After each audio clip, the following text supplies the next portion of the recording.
अस्सलामुअलैकुम, welcome to my kitchen. कैसे हैं आप सब? उम्मीद करती हूँ सब खैरियत से होंगे। आज आपके साथ मैं बहुत ही मुफीद और जायकेदार चटनी की रेसिपी शेयर करूँगी। जायके में बहुत ही लाजवाब ये चटनी है। इसको खाने से बहुत ही फ़ायदे होते हैं। ये हाजमा दुरुस्त करती है, खाने को जल्द हजम करती है, जिगर मसाना और मीदे की गर्मी को दूर करती है। इसको मुसलसल इस्तेमाल करने से आप अपना वज़न भी बहुत हद तक कम कर सकते।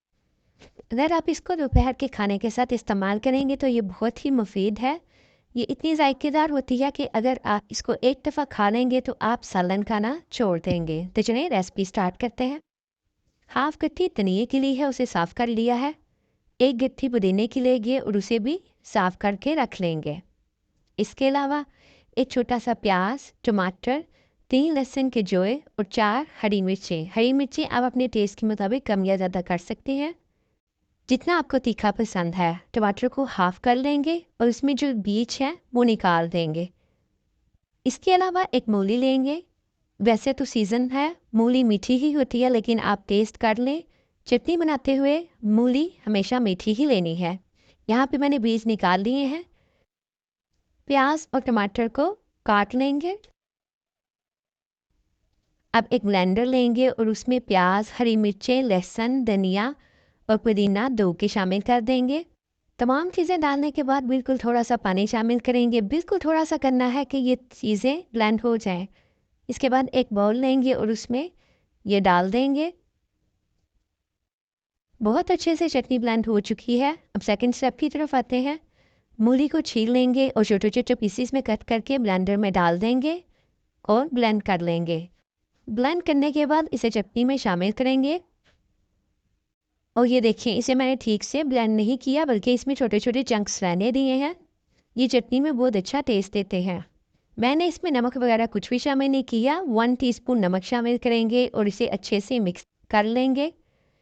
मिक्स करने के बाद चटनी तो रेडी है, लेकिन इसको मज़ीद जायकादार बनाने के लिए हम इसको तड़का लगाएंगे। 2 टेबलस्पून ऑयल लेंगे। जब ऑयल गर्म हो जाएगा तो उसमें 1 टीस्पून ज़ीरा शामिल करेंगे और इसे फ़ौरन ही चटनी में शामिल कर देंगे। इसको ज़्यादा ब्राउन नहीं करना। ज़ीरे के भी बहुत से फ़ायदे हैं।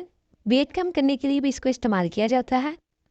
तड़का लगाने के बाद इसको मिक्स कर लेंगे, लेकिन इसको मज़ीद फ्लेवरफुल बनाने के लिए लास्ट पे हम एक और चीज़ ऐड करेंगे। आप इसे पकौड़ों और कबाब के साथ भी सर्व कर सकते हैं। पुलाव के साथ आप इसे सर्व कर सकते हैं। किसी भी सालन के साथ इसे सर्व कर सकते हैं। आपके घर वाले सालन से ज़्यादा इस चटनी को खाएंगे। ये इतनी जायकेदार चटनी बनती है। इसके फ्लेवर को मज़ीद बढ़ाने के लिए हाफ लेमन इसमें शामिल करेंगे।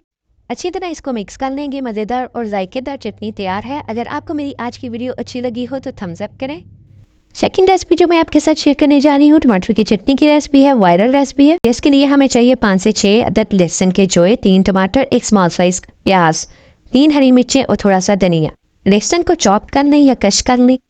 प्याज को भी ऑमलेट कट कर लें और टमाटरों को हाफ कट कर लें। इसके बाद एक पैन में 1 टेबलस्पून ऑयल लेंगे, उसमें लहसुन शामिल कर देंगे। लहसुन को मीडियम टू लो फ्लेम पे हमने कुक करना है कि इसकी रॉ स्मेल खत्म हो जाए। इसको ज़्यादा ब्राउन नहीं करना। लाइट ब्राउन कलर आ जाए तो इसमें प्याज शामिल कर देंगे। प्याज को हमने 1 से 2 मिनट फ्राई करना है ताकि ये सॉफ्ट हो जाए।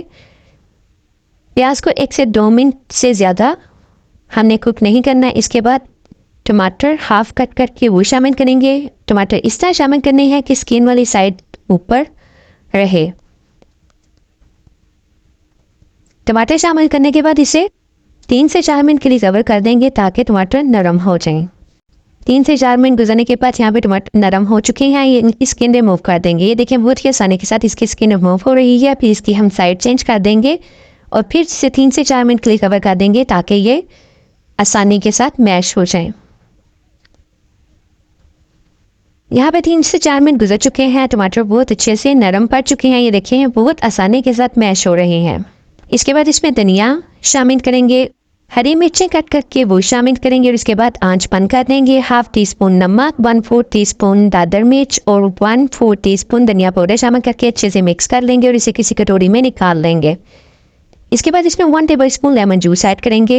ये बहुत ही मज़ेदार चटनी तैयार होती है। आप इसे किसी भी पराठे, नान के साथ सर्व कर सकते हैं। आप इस रेसिपी को ज़रूर ट्राई करें और अपने फ्रेंड और फैमिली के साथ शेयर करें। हर चटनी की रेसिपी आपके साथ इमली और आलू बुखारे की रेसिपी शेयर करूंगी। इसके लिए 500 ग्राम आलू बुखारा लिया है और 100 ग्राम के करीब इमली लेंगे। इसे अच्छे से धो लेंगे और धोने के बाद भिगो देंगे। कम से कम 2 घंटे के लिए इसको भिगो देंगे। यहाँ पे इमली और आलू बुखारे को भीगे हुए 2 घंटे हो चुके हैं और काफ़ी हद तक फूल चुका है। अब एक कढ़ाई को चूल्हे पे रखेंगे और उसमें इमली और आलू बुखारे का पानी शामिल करेंगे। अभी हम आलू बुखारा और इमली को शामिल नहीं करेंगे। पानी में तकरीबन 1.5 पाव के करीब चीनी शामिल करेंगे। चीनी को पानी में हल होने तक पकाएंगे। इसमें हाफ टी स्पून नमक, हाफ टी स्पून काली मिर्च, 1 पिंच फूड कलर ऐड करेंगे। येलो फूड कलर ये टोटली ऑप्शनल है, सिर्फ इसको प्यारा सा कलर देने के लिए हम इसमें फूड कलर ऐड करेंगे। 8 से 10 मिनट पानी को मीडियम टू लो फ्लेम पे पकाने के बाद जब इसमें एक तार सी बन जाए तो इमली और आलू बुखारे को शामिल कर देंगे और तकरीबन 4 से 5 मिनट पकाएंगे। इसमें 1 टेबल स्पून सिरके का ऐड करेंगे। 15 मिनट के लिए लो फ्लेम पे इसे कवर कर देंगे ताकि आलू बुखारा अच्छे से गल जाए। 15 मिनट के बाद हम आलू बुखारे को चेक करेंगे। आलू बुखारा बहुत अच्छे से सॉफ्ट हो चुका है। हम इसके पानी को मज़ीद भी गाढ़ा कर सकते हैं, लेकिन ये ठंडा होने के बाद मज़ीद गाढ़ा हो जाएगा तो मेरे ख्याल से ये इतना ही ठीक है। बस मज़ेदार चटनी तैयार है। ठंडा होने के बाद आप इसे किसी भी एयर टाइट जार में फ्रिज में रख सकते हैं। मैंने आपके साथ जो 3 किस्म की चटनियों की रेसिपी शेयर की है, आप इसे बना के 1 माह तक फ्रिज में स्टोर कर सकते हैं। जिनकी को आसान कर देने वाली ये रेसिपीज़ हैं। अगर आपको मेरी आज की वीडियो अच्छी लगी हो तो थम्स अप करें, फ्रेंड और फैमिली के साथ शेयर करें। अगर आप चैनल पर नए हैं तो काइंडली सब्सक्राइब कर दें।